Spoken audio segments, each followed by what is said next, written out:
নমস্কাৰ বন্ধু বান্ধৱীসকল, আপোনালোকে চাই আছে জনাক the Night Lighter YouTube channel.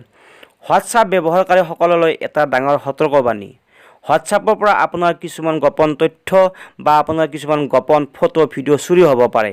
Telegram এপ্লিকেশ্যনৰ উদ্ভাৱক পাভেল দুৰভে এক টুইটাৰ যোগে এই সতৰ্কবাণীটো আগবঢ়াইছে।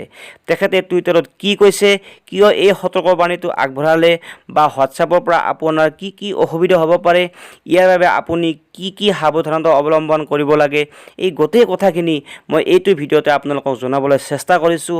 মাত্ৰ 1 পৰা 2 মিনিটৰ ভিডিঅ'। আপোনালোকে ভিডিঅ'টো সম্পূৰ্ণকৈ চাব, অতি মনোযোগেৰে চাব, নহ'লে কিন্তু বুজি নাপাব। ভিডিঅ'টো আৰম্ভ কৰাৰ আগতে আপোনালোকলৈ এটি সৰু ৰিকুৱেষ্ট, যদিহে চেনেলটো এতিয়ালৈকে ছাবস্ক্ৰাইব কৰা নাই তেন্তে চেনেলটো ছাবস্ক্ৰাইব কৰি লওক আৰু ভিডিঅ'টোৰ পৰা উপকৃত হোৱা বুলি ভাবিলে এটা লাইক কৰিব, কমেণ্ট কৰিব আৰু শ্বেয়াৰ কৰিবলৈ নাপাহৰিব।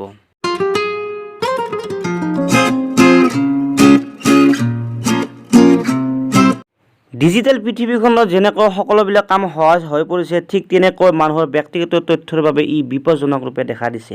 প্ৰত্যেক দিনে কোনো নহয় কোনো এটা প্লেটফৰ্মৰ পৰা মানুহৰ কিছুমান ব্যক্তিগত তথ্যকে ধৰি গোপন ফটো, ভিডিঅ', গোপন ফোন কলৰ ৰেকৰ্ডিং চুৰি হোৱা কাৰ্য আমি দেখিবলৈ পাই আহিছোঁ। বৰ্তমান প্ৰযুক্তিবিদ্যাৰ লগত মানুহে যিমানে স্মাৰ্ট হ'বলৈ নিশিকক কিয়, হেকাৰসকলেও ঠিক তেনেকৈ স্মাৰ্ট কৌশল অৱলম্বন কৰিছে। কোনোবাই যদি আকৌ মানুহক এপ্লিকেশ্যন ডাউনলোড কৰাৰ প্ৰবঞ্চনা কৰিছে, কোনোবাই আকৌ মানুহক বুৰ্বক বনাই ধন হৰলুকি কৰিছে। শেহতীয়াকৈ টেলিগ্ৰাম এপ্লিকেশ্যনৰ উদ্ভাৱক পাভেল দুৰভৰ এক টুইটাৰে সমগ্ৰ দেশতে চাঞ্চল্যৰ সৃষ্টি কৰিছে। তেখেতে আনকি হোৱাটছআপক আনইনষ্টল কৰিবলৈ পৰামৰ্শ আগবঢ়ায়। অপ্ৰিয় হ'লেও সত্য কথা যে বৰ্তমান দেশত যি মানুহৰ ব্যক্তিগত তথ্যকে ধৰি গোপন ফটো, ভিডিঅ' বা গোপন ফোন কলৰ ৰেকৰ্ডিঙৰ চুৰি কাৰ্য আমি দেখি আহিছোঁ, ইয়াৰে বেছিভাগ কিন্তু হোৱাটছআপৰ জৰিয়তে সংঘটিত হৈ আহিছে। এইটো কিন্তু আমি মানিবই লাগিব। পাভেল দুৰভে টুইটাৰত কৈছে যে হোৱাটছআপ এনেকুৱা এটা স্থান যিটো স্থানত তথ্য হেক কৰিবলৈ হেকাৰসকলে অধিক সুবিধা পায়। তেওঁ আৰু কৈছে যে আপোনাৰ মোবাইলত যদি কিছুমান গোপন তথ্য বা গোপন ফটো, ভিডিঅ' বা কিছুমান কল ৰেকৰ্ডিং থাকে, তেতিয়াহ'লে সেই কল ৰেকৰ্ডিংবোৰ, সেই গোপন তথ্যবোৰ, গোপন ফটো, ভিডিঅ'বোৰ হেকাৰসকলে অনায়াসে হোৱাটছআপৰ জৰিয়তে আপোনাৰ পৰা চুৰ কৰিব পাৰে। বন্ধু বান্ধৱীসকল, এই হেকাৰসকলৰ পৰা বাচি থাকিবলৈ মই আপোনালোকক 3টা পৰামৰ্শ আগবঢ়াম। আপোনালোকে যদি এই 3টা পৰামৰ্শ মানি চলে, নিশ্চয় আপোনালোকে হেকাৰসকলৰ পৰা বাচি থাকিব পাৰিব। প্ৰথম পৰামৰ্শটো হ'ল, আপোনাৰ ব্যক্তিগত তথ্য যেনে আপোনাৰ পান কাৰ্ড, আধাৰ কাৰ্ড, বেংক পাছবুক বা আপোনাৰ বেংকৰ লগত সম্পৰ্ক থকা মোবাইল নম্বৰ কোনো অচিনাকি মানুহৰ লগত আদান প্ৰদান নকৰিব।